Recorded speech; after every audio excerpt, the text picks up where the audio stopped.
Evangelho de Mateus, no capítulo 6, a partir do verso 9, e a gente já começa. Vamos orar, agradecer ao Senhor porque estamos juntos, juntas.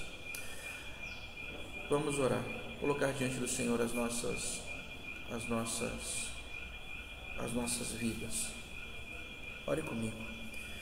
Pai, obrigado pela tua graça, pelo teu cuidado, pelo teu carinho, pelo teu abraço. E nessa manhã, Senhor, o que nós desejamos é a tua presença. Então nos ensina nessa manhã, nos mostra, Senhor amado, exatamente aquilo que é o teu propósito para nós. E nesse texto em especial, Senhor, nesse trecho do Pai Nosso, que a tua vontade, Senhor, seja clarificada para as nossas vidas. É no nome de Jesus que nós colocamos todos e todas nas tuas mãos e te agradecemos. Amém e amém. Amém. Bênção.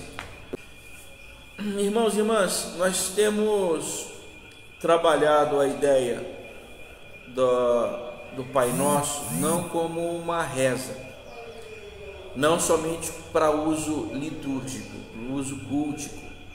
Nós temos trabalhado a ideia do Pai Nosso como um modelo de oração. Modelo esse que nos indica, vamos dizer assim, um tempo de oração que pode ser muito superior aos 30 minutos. O Pai Nosso, ele não é apenas uma oração para uso cultico, litúrgico. A gente tem trabalhado a ideia do Pai Nosso como um modelo de oração. Modelo de oração esse que se assemelha muito. Eu vou usar aqui aquilo que os nossos irmãos católicos usam, sabe aquelas continhas que quando nas novenas, né, eles vão separando continha para contar quantas vezes eles, né, recitaram aquele trecho da oração lá. O Pai Nosso, ele pode ser comparado a isso de que maneira?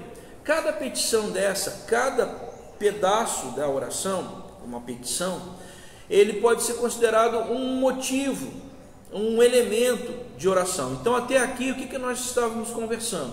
Conversamos a primeira petição: Pai Nosso que estás no céu, santificado seja o teu nome. Falamos que isso você pode permanecer 5 minutos. É uma invocação e também um momento de ação de graças e de louvor. Depois, vem o teu reino, faça-se a tua vontade, assim na terra como no céu. É outra petição, mais 5 minutos. E aí você vai interceder por todos aqueles e aquelas que você se lembrar. Todas as situações possíveis e imagináveis que vierem à sua mente, você vai interceder por aquilo, para que o Senhor atue. E aí são mais 5 minutos, e aí até aqui você tem 10 minutos. Depois, o pão nosso de cada dia dá-nos hoje, mais 5 minutos. Nesse momento você vai orar por todas as coisas relacionadas a você, as suas necessidades, seus sonhos, suas ansiedades, enfim, tudo aquilo que de alguma maneira está relacionado a você. E aí eu brinquei no encontro anterior, disse: olha, você precisa ser egoísta nesse momento da oração. Egoísta no sentido de que é um pedaço da oração que você precisa fazer para você. É a ideia do cuidar de quem cuida. Então você está intercedendo por você mesmo, tá certo? E aí mais 5 minutos, você tem 15 minutos de oração. Pois bem, tudo isso que foi dito, gente, a gente falou de uma maneira um pouco mais extensa, e todos essas aulas, esses encontros, eles ainda estão ao vivo, na íntegra do que nós transmitimos ao vivo lá no Facebook, tá certo? Eu, se não me engano, no último encontro, eu acho que ficou no canal do Instagram também. Mas de qualquer maneira você vai encontrar no Facebook lá na íntegra, tudo. E aí você pode pegar tudo que nós falamos nos domingos anteriores, tá certo? Hoje nós vamos tratar da petição do versículo 12. Leia comigo. E perdoa-nos as nossas dívidas.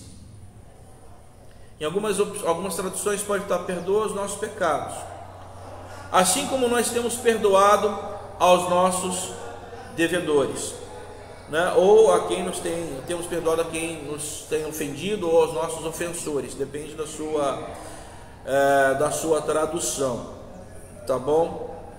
Aqui, gente, é um trecho do Pai Nosso que eu particularmente, Marco, eu tenho acho muito difícil por questões que eu vou colocar aqui, questões sendo questões minhas, né? Há uma questão aqui que é muito cara, que é a questão do perdão. Perdão, gente, é um tema muito especial, tanto nos ditos de Jesus, quanto em toda a Bíblia. Eu digo isso porque o perdão ele está relacionado diretamente à confissão de pecados, que é, vamos dizer assim, uma consequência do arrependimento. Então eu me arrependo, eu confesso o meu pecado e peço perdão. Nós cristãos fazemos isso em nome de Jesus. Aqui está um grande, vamos dizer assim, um grande problema. Porque sem arrependimento não há perdão. Porque, raciocine comigo, eu preciso me arrepender, e aí eu venho. Eu preciso confessar, e aí eu venho. Eu preciso pedir perdão. Se eu não me arrependo, que seria uma espécie de pré-requisito, eu não avanço, porque a confissão ela pode se tornar mera palavra, vamos dizer assim, vazia. E o perdão, o pedido de perdão, idem. Então, se eu não tenho aquela consciência primeira do arrepender-se, as duas outras coisas vão estar profundamente prejudicadas. Entendem o meu raciocínio? É como se fosse uma espécie de... Você que estava na escola, você só pode passar de um semestre para outro, ou de um ano para outro, né? Ou de um período para outro, se você fez o pré-requisito. Ou então num prédio, numa casa, ou em qualquer lugar, se você não fundamentou com arrependimento, a confissão e o perdão eles não acontecem, porque está faltando alguma coisa.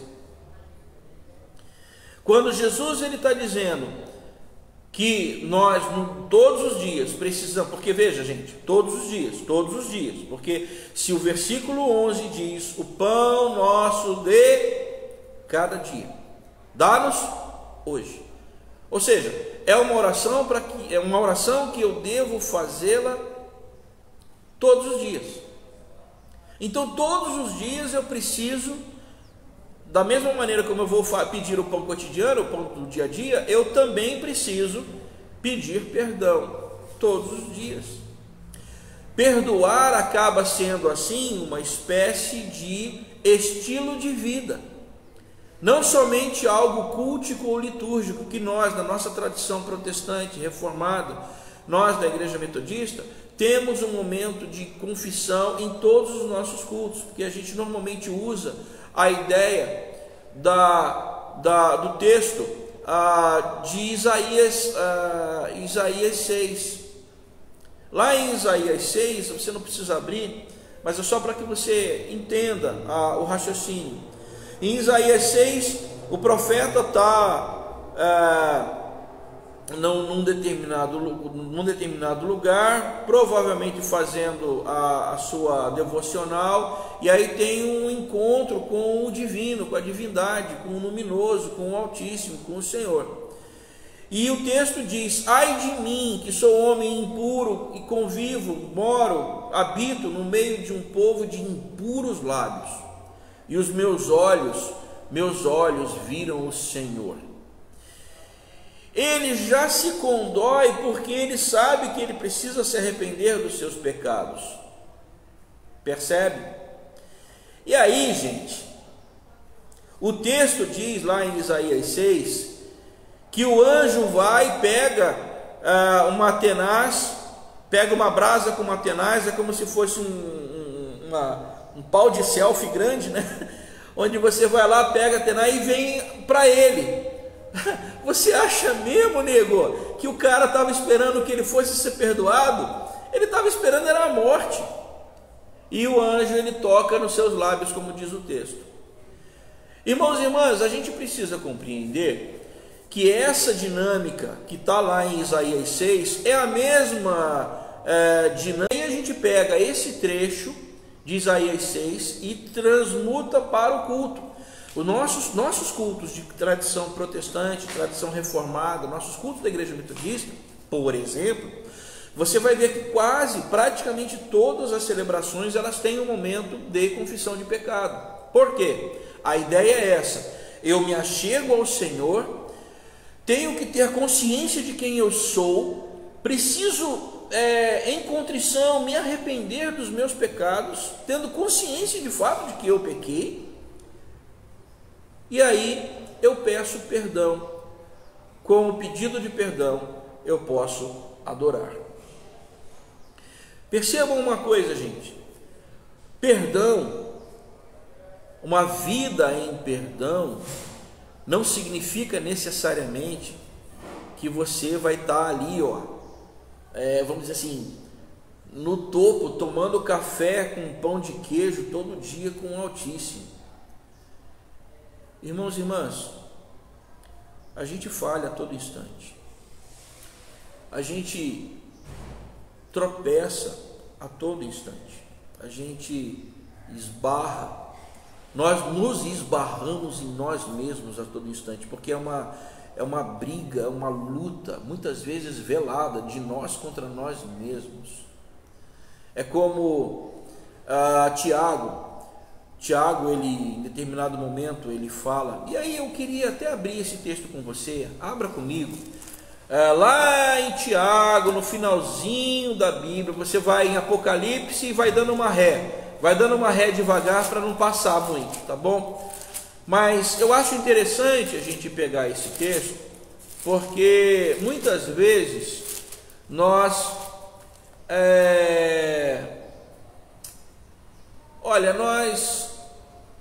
Tiago no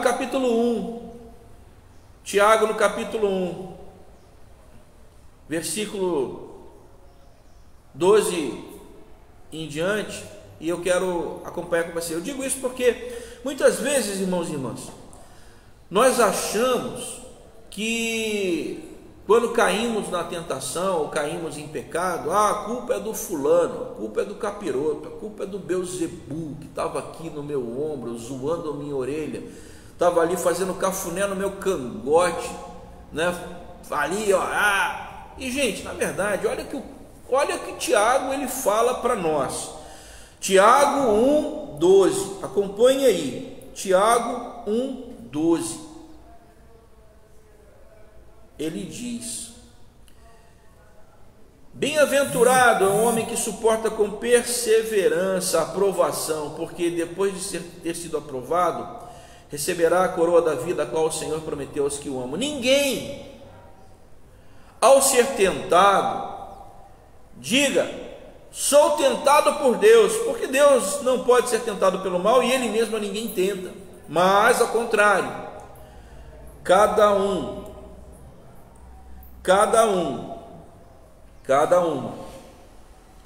é tentada pela sua própria cobiça, quando esta o atrai e o seduz. Então a cobiça, depois de haver concebido, dá à luz o pecado, e o pecado, uma vez consumado, gera a morte. É muito interessante, irmãos e irmãs, porque esse trecho, veja, ele não retira aquele designativo, o adjetivo que muitos de nós, e até a Bíblia mesmo, chama ao inimigo, né? É o tentador, mesmo porque lá quando Jesus ele vai para o deserto, o texto diz que ele vai para o deserto para ser tentado pelo diabo. Mas uma coisa é você ser tentado, outra coisa é você cair na tentação, porque se você cair nela, o trecho aqui diz, cada um é tentado por quê? Pelas coisas que de alguma maneira nos atraem e nos seduzem.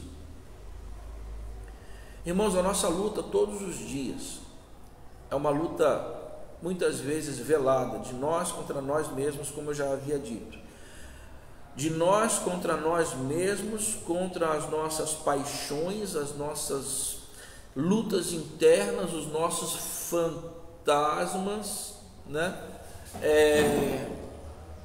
Ai, gente, aos nossos fantasmas que eles nos assombram, e quando a gente menos espera, esses gatilhos eles estouram e a gente, enfim.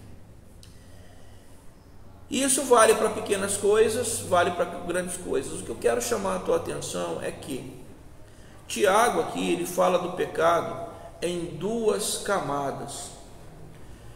O primeiro é o pecado, que ele diz no versículo 15, o pecado nascido,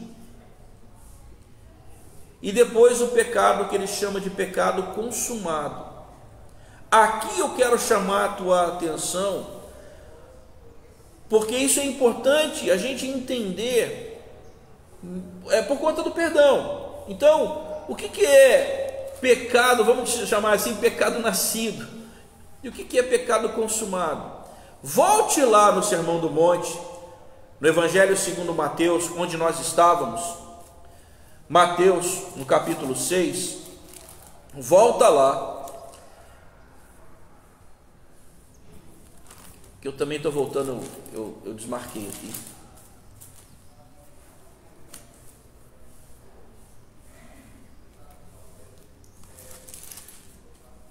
Desculpa, Mateus capítulo 5. E eu vou direto à questão do versículo 21. Eu poderia depois usar o versículo 27, mas eu vou usar primeiro o 21. Versículo 21 de Mateus 6 diz: ouvistes que foi dito aos antigos, não matarás. Isso está presente na Torá, no Pentateuco, é um dos mandamentos. E mais, há uma referência dizendo: quem matar estará sujeito a julgamento. Ele, Jesus, porém, ele diz: todo aquele que se irá contra seu irmão, e algumas Bíblias estão com entre colchetes, todo aquele que, entre colchetes, sem motivo, se irá contra seu irmão, estará sujeito a julgamento, e quem proferir um insulto a seu irmão estará sujeito a julgamento no tribunal. E quem lhe chamar tolo, raca, idiota, imbecil, enfim, estará sujeito ao inferno de fogo. E aí ele fala: olha, não é o matar consumado, mas é o anterior, a insinuação de que você de alguma maneira está, eu vou colocar entre aspas, matando a identidade do outro. Aí a coisa se torna muito mais complicada quando você vai para o versículo 27. Ouviste o que foi dito aos antigos, não adulterarás. Também está na Torá, está no Pentateuco, mandamento. Mas aí ele fala: eu porém vos digo, qualquer que olhar para uma mulher com intenção impura no coração, já adulterou com ela. E aí ele diz: se o teu olho direito te faz tropeçar, arranca-o e lança-o de ti, pois te convém que se perca um dos teus membros, que seja todo o teu corpo lançado no inferno. Se a tua mão direita te faz tropeçar, corta-a e lança de ti, pois te convém que se perca um dos teus membros, e não vá todo o teu corpo para o inferno. Só até aí. Aqui Jesus ele está fazendo uma diferenciação entre, o não adulterarás, para o judeu, fato consumado, como lá em Tiago, lembra? Duas fases. O pecado, e aí gente, o pecado que foi, vamos dizer assim, nascido, brotado dentro do coração, é brotado, não é botado, né? Porque ninguém de fora para dentro, nasce de dentro para fora. Você vai plantar alguma coisa dentro do teu peito que provavelmente aquilo não deveria estar lá, mas aquilo foi posto lá, você plantou, implantou, se deixou implantar de dentro para fora. Tanto isso é fato, gente. Vocês lembram daquele trecho quando Jesus ele fala assim: não é o que vem de fora que contamina o homem, mas é o que sai da boca, é o que contamina, porque o que sai, ele é fruto daquilo que está dentro. Ou seja, eu falo, eu sou, os meus gestos, tudo isso é fruto de quem de fato eu sou. De novo Jesus diz em determinado momento: não pode uma árvore boa dar maus frutos, nem a árvore má dar bons frutos. E aí ele conclui com a frase de efeito: pelos seus frutos, pois, os conhecereis. Entende? Por isso que Tiago, quando ele fala pecado que dá à luz, né, você coloca, ele apenas brotou lá dentro, em algum lugar, e o pecado consumado, isso está perfeitamente vinculado à ideia que Jesus está pondo aqui no Sermão do Monte. Eu concebi algo lá no meu íntimo, posso não ter consumado, mas eu concebi lá no meu íntimo, então eu pequei, eu preciso pedir perdão.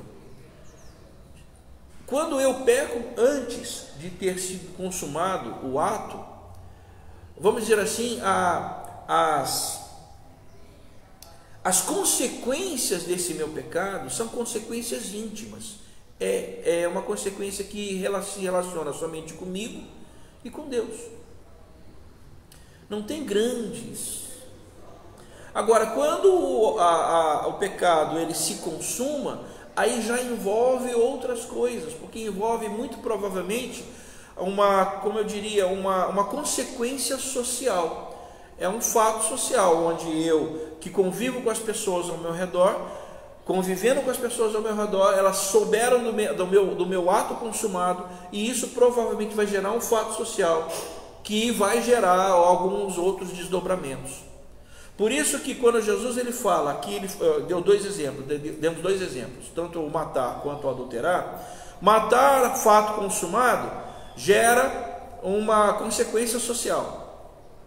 Adulterar, fato consumado, gera uma consequência social. Agora, o matar apenas intenção é algo entre eu e eu mesmo, e de repente a outra pessoa que de repente nem sabe que eu estou a fim de matar ela então é algo que o Senhor sabe, e eu preciso confessar isso para o Senhor. Assim como o adulterar, a outra pessoa de repente nem sabe que eu olhei, mas o Senhor sabe, e por isso que eu preciso confessar.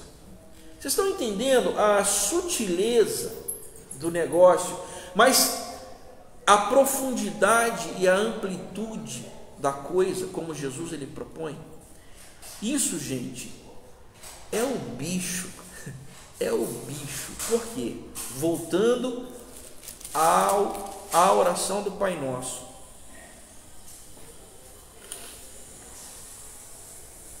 Perdoa as nossas dívidas ou pecados. Algumas traduções está dívidas, outras traduções, algumas traduções está dívidas e outra tradução está... E a velocidade da fala é menor do que a velocidade do pensamento. Algumas traduções trazem a palavra dívida, outras traduções trazem a palavra pecado. Eu já explico sobre isso. Mas, voltando sobre o perdoa-nos as nossas dívidas ou perdoa os nossos pecados, aqui, gente, Jesus está propondo uma relação de transparência absoluta com o Senhor. Transparência essa que vai mexer conosco, tal qual a relação ela se torna muito mais transparente, muito mais viva, tal qual aquela ideia de Isaías 6, que o profeta ele se reconhece como pecador e ele sabe que precisa de perdão. Nesse ponto, gente, a gente precisa ter, vamos dizer assim, a coragem para nos reconhecermos pecadores e pecadoras.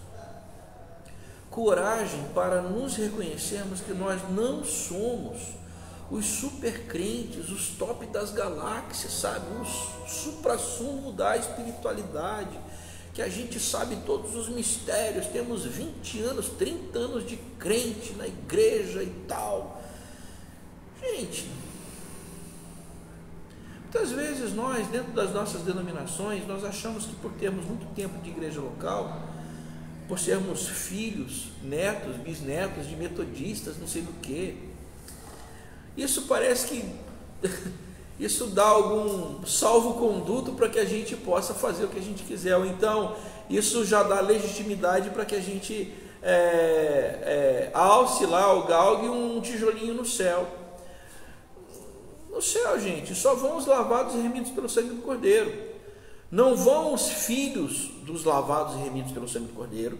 Não vão os netos dos lavados e remidos pelo sangue do Cordeiro, nem os bisnetos dos que são lavados e remidos pelo sangue do Cordeiro. Só vão os lavados e remidos pelo sangue do Cordeiro.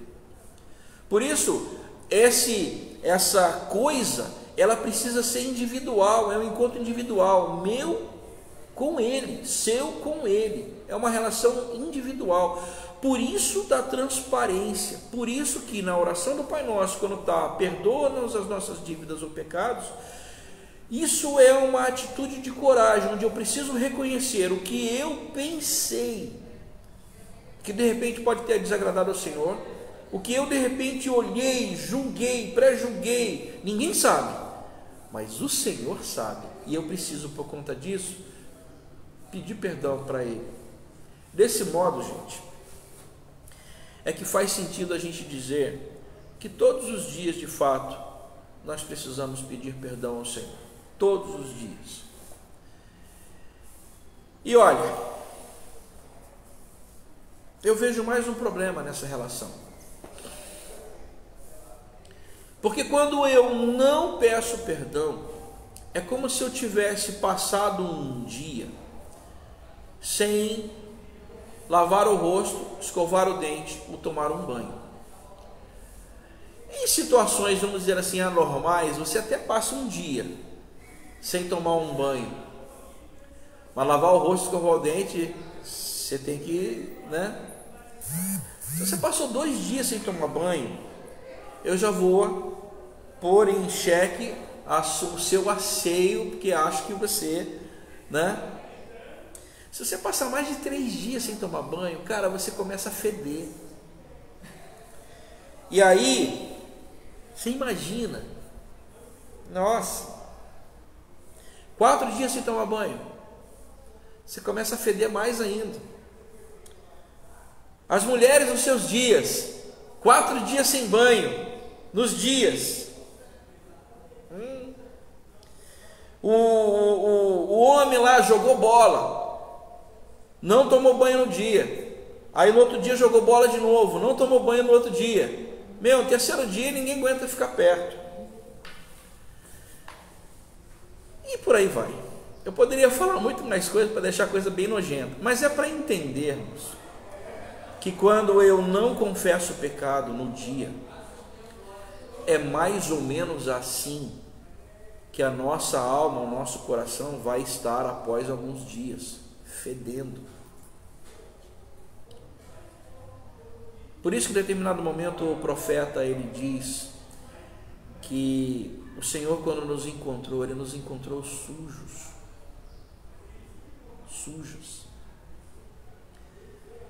E Ele nos lavou, nos banhou, nos remiu e nos trouxe a lugares mais altos, melhores. Por essa razão que eu preciso todos os dias, irmãos e irmãs, pedir perdão ao Senhor. E aqui eu estou falando de pecados pequenos, vamos dizer assim, concebidos dentro em mim. Mas tem os pecados consumados. De repente eu falei para alguém mesmo, atropelei a pessoa. De repente eu agi de uma maneira inconveniente, chateei alguém, feri alguém. E aí eu trago o texto, porque lá em Mateus, no capítulo 5, ele traz uma pista de como nós precisamos lidar com isso. Volte comigo no capítulo 5 de Mateus, versículo 23. Olha aí, pegue a sua Bíblia, Mateus 5, 23. Eu tenho duas situações aqui. Uma situação que é aquela quando eu estou lidando com gente de dentro da comunidade, vamos dizer assim, de gente que comunga da mesma fé que eu e você. Servimos ao mesmo Senhor, servimos ao mesmo Jesus, estamos juntos. O texto diz: se pois ao trazeres ao altar a tua oferta, ali te lembrares de que teu irmão, tem alguma coisa contra ti, deixa perante o altar a tua oferta, primeiro vai te reconciliar com teu irmão, e então volta e faz a tua oferta. Aí eu chamo a tua atenção para o que está entre colchetes, lá no versículo 22. Todo aquele que se irar contra o seu irmão, ou então todo aquele que, entre colchetes, sem motivo, se irar contra seu irmão, tanto uma coisa quanto outra. E aqui eu lembro a você, a gente já deve ter falado isso uma vez. Todas as vezes que você encontrar um trecho entre colchetes, significa que aquele texto ou aquele trecho não estava presente nos primeiros manuscritos ou nos mais antigos. Ou seja, nas primeiras tradições da igreja, aquele trecho não estava contido ali.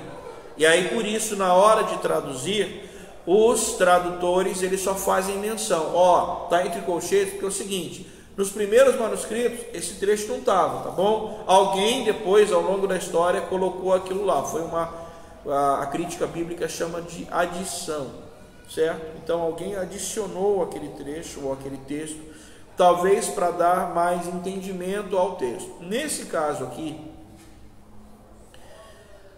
o trecho mais antigo diz: quem se irá contra o seu irmão.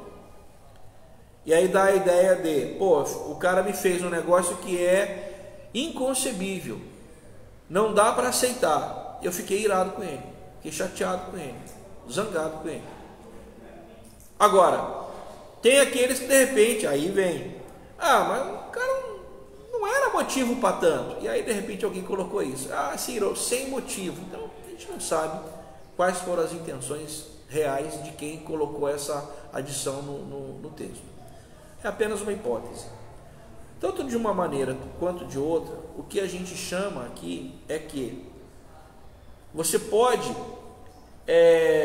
se irar contra seu irmão, mas cuidado com o tamanho da ira. Não é à toa que Paulo, em determinado momento, diz: irai-vos ou ireis, mas não pequeis. Não se ponha o sol sobre a sua ira. Aí esse não se ponha o sol sobre a sua ira tem duas conotações, né? Uma, não vai dormir com aquilo, resolve no dia, entende? A outra, o sol é quente, não vai ficar embaixo do sol para que o sol esquente mais a tua cabeça, porque aí você vai ficar mais irado ainda. Então, seja de uma maneira, seja de outra, é preferível abrir mão da ira ou da vontade, do desejo, da fúria de querer resolver. Lembro a vocês, irmãos e irmãs, a palavra diz: a ira do homem não produz a justiça de Deus. Ou seja, é muito mais fácil eu tentar de alguma maneira digerir aquilo. Como uma certa vez eu ouvi de uma pessoa, achei muito bacana a frase: engolir sapos para vomitar príncipes, do que de pronto eu me irar, dar soco na mesa, falar tudo que me vier à cabeça, colocar tudo no WhatsApp, publicar no Facebook, e depois não era bem aquilo, eu podia ter voltado atrás, eu reagi de uma forma muito mais, uma forma desproporcional àquilo que era necessário. Então o texto diz: se você, na hora de vir trazer ao altar a tua oferta, lembrar que tem alguém contra você, ou teu irmão tem algo, não é alguém, o teu irmão tem algo contra você, o texto fala: vai lá e se reconcilia. Gente, por favor, presta atenção nisso. Reconciliar, vamos esmiuçar a palavra. Tira o re. Não é você não, Regina Giacomini, não é a re, é tira o re. Reconciliar. Conciliar é entrar em acordo. Veja, mesmo que o acordo seja algo tipo: você pensa A e eu penso B. Você gosta do chiclete de canela, eu gosto do chiclete de hortelã. Você gosta de azul e eu gosto de rosa. Você gosta de calça comprida, mas eu gosto de saia. Veja, não estou dizendo que eu gosto de rosa e gosto de saia e vou usar rosa e vou usar saia, nada disso. O que eu estou dizendo é que todos e todas nós temos opiniões diversas sobre diversos assuntos. Talvez você seja liberal, neoliberal, e eu sou de repente marxista, vermelho, você é azul e eu sou vermelho. Mas nem por isso nós vamos deixar de ser irmãos, e nós podemos entrar em acordo em que você tem essa postura e eu tenho essa postura. Se de alguma maneira a gente se desvencilhou na caminhada por conta disso, é momento de nós nos reconciliarmos, reconhecendo que as nossas posturas são diferentes, seja de uma maneira, seja por outra. Percebe? O texto diz: reconcilia-te com o teu irmão. Não é concordar com tudo o que ele fez, mas reconciliar com ele. Você até pode dizer: olha, não concordo e não discordo, não concordo e não compactuo com o que você fez. Eu discordo da tua postura, da tua posição naquela situação, naquela circunstância. Isso está posto. Mas eu preciso reconhecer que você ainda continua sendo meu irmão, você continua sendo minha irmã. E a gente precisa ofertar ao Senhor. Precisamos adorar ao Senhor.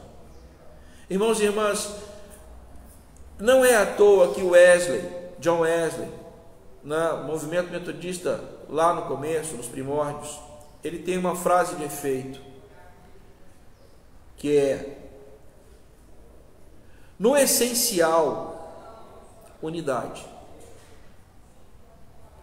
No não essencial, liberdade. Mas em tudo, amor. Amor. A gente não pode perder isso de perspectiva. E o que é o essencial? O essencial, irmão e irmã, é o que realmente é essencial. Creio em Deus Pai Todo-Poderoso, Criador dos céus e da terra, e em Jesus Cristo, seu unigênito Filho, nascido da Virgem Maria, padeceu sob o poder de Pôncio Pilatos, foi morto, sepultado, né? foi crucificado, morto, sepultado, ressurgiu dos mortos ao terceiro dia. Gente, isso é o essencial. Todo o resto não é essencial.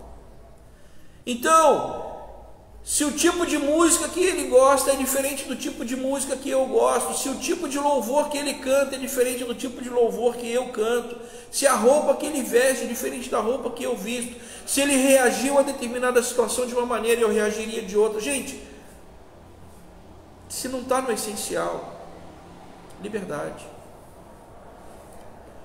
E aí a gente precisa ter a clareza do que é essencial e do que não é essencial, para que a gente não abra mão do que é essencial, mas releve, contemporize, enfim, deixe para lá o que não é essencial, porque todos nós somos livres, irmãos, todas nós somos livres, irmãs. E aí, voltando ao texto, eu estou falando de coisa, de gente de dentro. Se o teu irmão, mas o texto diz, no versículo seguinte, entra em acordo sem demora com o teu adversário, enquanto estás com ele a caminho, para que o adversário não te entregue ao juiz, o juiz ao oficial de justiça, e sejas recolhido à prisão. Em verdade te digo que não sairás dali enquanto não pagares o último centavo. Gente, a gente pode pensar que nós andamos numa bolha, numa redoma de vidro e ninguém está olhando para nós. Ledo engano. Ledo engano. Você é o folheto ambulante. Você é a palavra viva que está aí pelas ruas, esquinas e estradas, e as pessoas olham o Jesus Cristo que você professa, da maneira como você o testemunha. E boa parte dessas pessoas não é gente de igreja, é gente de fora da igreja. E o texto aqui ele fala sobre os adversários, são aquelas pessoas que vão de repente discordar de você lá fora. E o texto aqui ele fala entrar em acordo. Veja, aqui nós estamos lidando com demandas. E ele diz entrar em acordo sem demora enquanto está com ele, para que ele não te entregue ao juiz. Olha, parece até que Jesus está adivinhando que no futuro nós iríamos judicializar tudo. Precisamos ter muita clareza e consciência com relação ao nosso comportamento frente aos demais de fora. Porque, gente, às vezes, e hoje, depois de muitos anos, eu diria, na maioria das vezes, é muito melhor um mau acordo do que uma boa demanda. Porque um mau acordo pode ter sido mal para você, mas aquilo foi posto uma pedra em cima e acabou, a vida que segue. Uma boa demanda talvez vai ser boa para quem? E quantos anos aquilo vai ficar? A vida é muito curta. A gente já falou em outros momentos que a vida é como um sopro. A nossa vida aqui na terra é como uma sombra que passa, diz o salmista. Então, seja com os de dentro, seja com os de fora, a gente precisa aprender a trilhar o caminho do perdão. Não é à toa que Jesus, em determinado momento, ele diz, até mesmo aqui no Sermão do Monte, se alguém quer andar contigo 1 milha, vai com ele 2. Se alguém quiser demandar contigo a túnica, dá-lhe a capa ou dá-lhe a túnica. Se alguém quiser bater em você numa face, vai doer, mas dá a outra. Bateu nas duas, está feliz? Beleza, vida que segue. Você vai no teu caminho e eu vou no meu. Aí, voltemos à oração do Pai Nosso no Sermão do Monte. Perdoa as nossas dívidas ou os nossos pecados, assim como nós temos perdoado aos nossos devedores. Eu quero chamar a tua atenção aqui para uma interpretação que por vezes é equivocada, ok? Porque logo depois no versículo 14, versículo 15, fala: porque se perdoardes aos homens as suas ofensas, também vosso Pai Celeste vos perdoará. Se porém não perdoardes aos homens as suas ofensas, tampouco vosso Pai Celeste vos perdoará as vossas ofensas. Nós não podemos interpretar isso como um escambo, como uma moeda de troca. Perdão é um estilo de vida. Não é uma carta na manga que, vou perdoar o cara para o Senhor me perdoar. Senhor, perdoei aquele infeliz lá, aquele energúmeno lá, fez tudo aquilo para mim, vou perdoar aquele cara. Que nada, perdoa nada, você quer mais é que ele morra. E aí volta aquilo que eu falei no início. A gente, se não tem a consciência da situação, o arrependimento, tudo aquilo que foi causado, não adianta a confissão e a petição, né, o pedido de perdão de pecado. Porque o arrependimento vem primeiro. Eu concordo com você que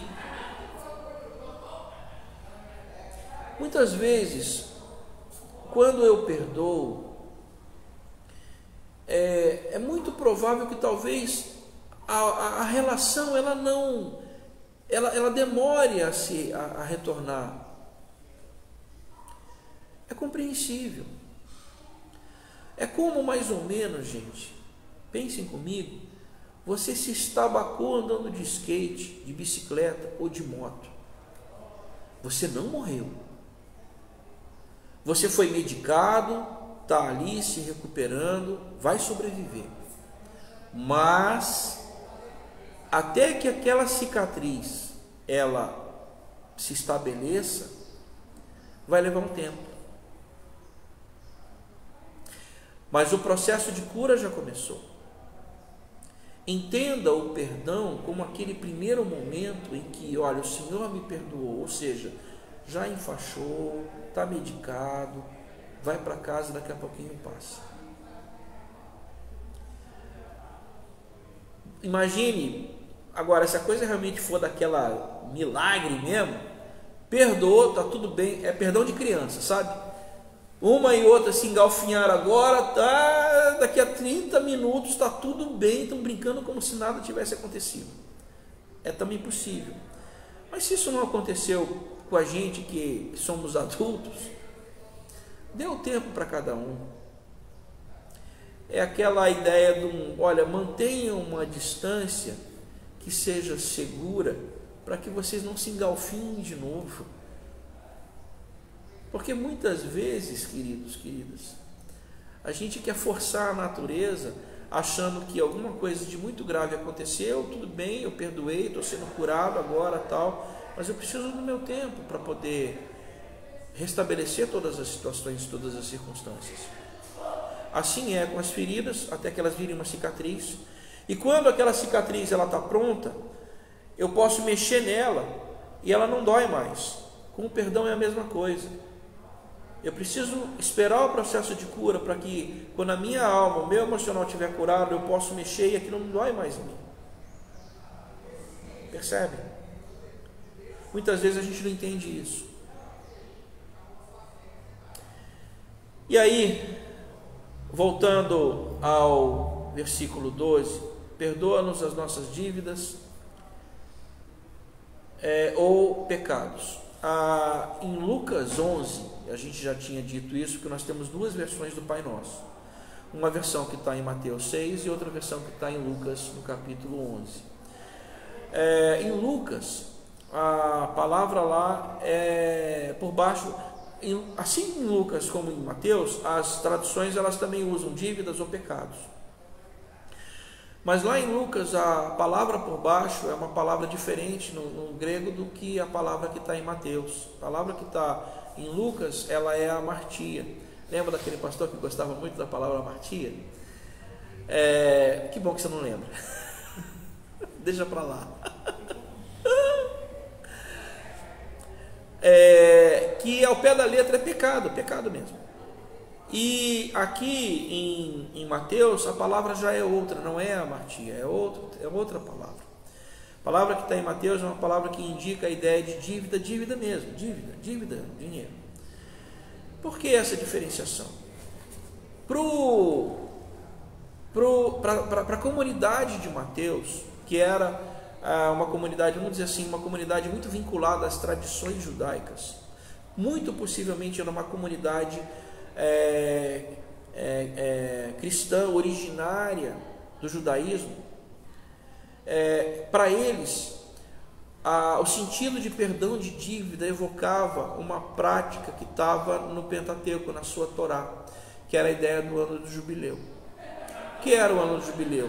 Ao 50º ano, todas as terras, tudo que tinha sido comprado, voltava aos donos originais. Por que isso? Para que não houvesse latifúndios, não houvesse concentração de renda e todos tivessem um pouquinho, o suficiente ou necessário para que eles vivessem e ninguém escravizasse ninguém fosse, vamos dizer assim, servo de ninguém, mas todos fossem irmãos e convivessem. Essa era a ideia do ano do jubileu. Era o ano, terminantemente era o ano do perdão. Ninguém sabe ao certo se essa prática no meio do judaísmo de fato aconteceu. Ninguém sabe. Mas quando o trecho diz, perdoa nossas dívidas, ele está dizendo, ou talvez evocando, a prática do ano do jubileu. Era dívida mesmo, gente. Dívida de uns para com os outros. Aí faz sentido. Perdoa a minha dívida da mesma maneira como eu tenho perdoado a dívida do outro. Aí faz sentido. É a ideia da parábola do credor incompassivo, que lá Jesus, proferindo essa palavra, ele diz que uma determinada pessoa devia muito a alguém, e aí ele ficou importunando, até que ele foi perdoado da dívida, que era gigante, não dava para pagar. Só que aí, uma vez perdoada, essa pessoa que foi perdoada foi cobrar uma outra pessoa e botou a outra na prisão, porque não pagou a dívida. Naquele tempo, dívida botava na prisão. Se fosse hoje, o negócio ia ficar feio, mas né, ia ser um negócio. E aí botou o outro na prisão por conta da dívida. E aí, mas peraí, eu te perdoei daquela dívida gigante, você, por uma dívidazinha desse tamanho, você não quer perdoar o outro? Aqui a ideia é dívida. Se fosse a ideia do perdão de pecado, a ideia é, olha, Senhor, eu perdoo, eu tenho perdoado, então da mesma maneira, Senhor, perdoa. Mas, lembrando, não é escambo, não é moeda de troca. E aí, quando a gente fecha esse trecho, perdoa-nos as nossas dívidas, assim como nós perdoamos os nossos devedores, nós temos mais 5 minutos dessa oração. Recontando, 5 minutos na primeira petição, Pai nosso, estás no céu, santificado seja o teu nome. Mais 5 minutos da segunda petição, venha o teu reino, faça-se a tua vontade assim na terra como no céu. São 10 minutos. O pão nosso de cada dia dá-nos hoje, mais 5 minutos, são 15 minutos. Perdoa-nos as nossas dívidas, assim como nós temos perdoado aos nossos devedores. Mais 5 minutos, eu já tenho 20 minutos. Por que reservar 5 minutos para pedir perdão? Ou para zerar, fechar para balanço com Deus? Todos os dias, irmãos e irmãs, a gente precisa parar para pedir perdão para o Senhor. E também para fazer, vamos dizer assim, uma faxina daquela bem poderosa mesmo, na nossa alma, para ver se de repente alguma coisa que ficou lá para trás ainda está dentro da gente. Quantos de nós, irmãos e irmãs, quantas de nós não temos coisas da nossa história, do nosso passado, do nosso convívio familiar quando éramos crianças, que talvez precisam ainda ser mexidos?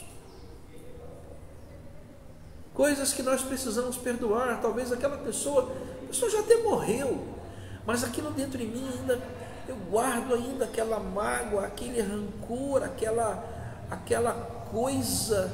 E gente, eu preciso colocar isso aos pés do Senhor. Tem coisas que ficam muito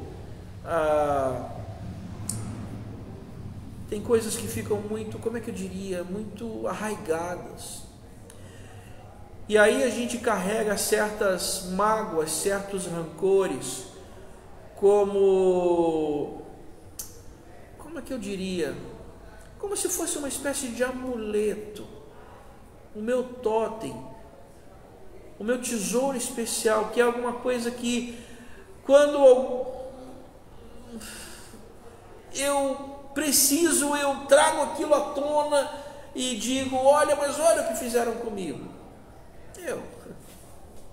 E daí? Não é muito melhor eu abrir mão daquilo e viver de uma maneira livre, liberta, sarada e restaurada? Por isso, nesse encerramento, gente, e aqui desculpa o pessoal, eu me alonguei um pouco, e eu só preciso concluir esse argumento. A gente perdeu aí uns 10 minutos para poder colocar o Instagram no ar, né? Mas abra comigo, por favor, Evangelho de Lucas, no capítulo 17. Evangelho de Lucas, capítulo 17.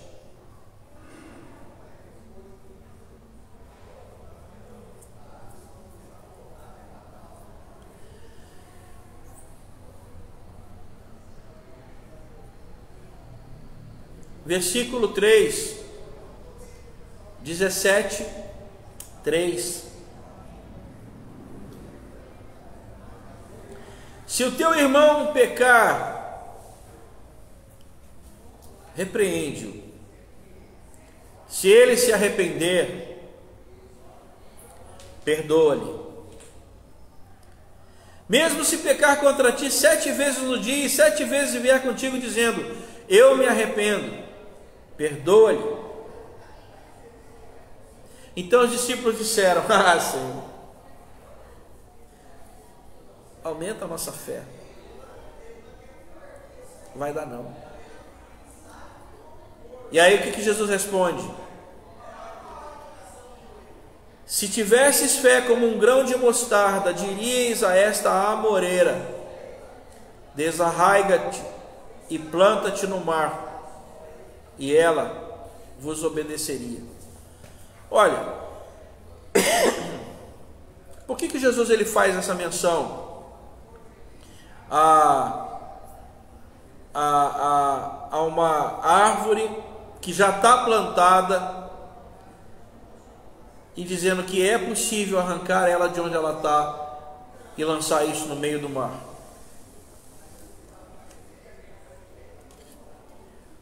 Porque a mágoa, o rancor, ela é como uma árvore que começa uma semente, mas aos poucos ela vai crescendo, enraizando no coração, e chega uma hora, a coisa está tão séria, que a gente já não consegue mais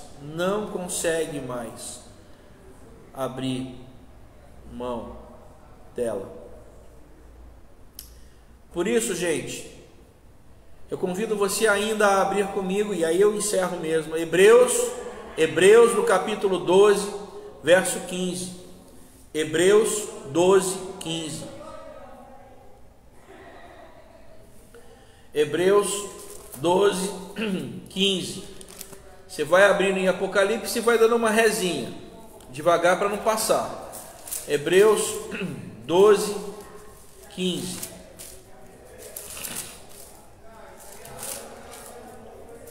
O texto diz, Hebreus 12, 15: nem haja alguma raiz de amargura que brotando vos perturbe e por meio dela muitos sejam contaminados.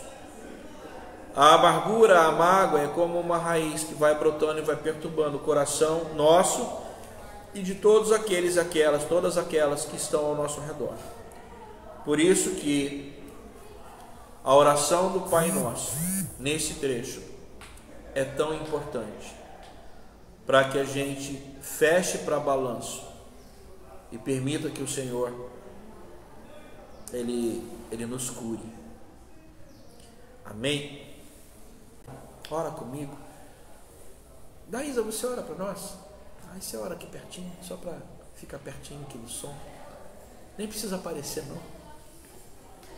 Pai, nós te louvamos por esse dia, Deus, te agradecemos por essa palavra, Pai, que nós possamos, Deus, viver isso que aprendemos hoje. Amém. E nos ajuda, Pai. Nós te agradecemos em nome de Jesus. Amém. Amém. Amém. Que o Senhor te abençoe, querido, que o Senhor te abençoe, querida. Deus seja contigo nessa semana, o Senhor seja contigo.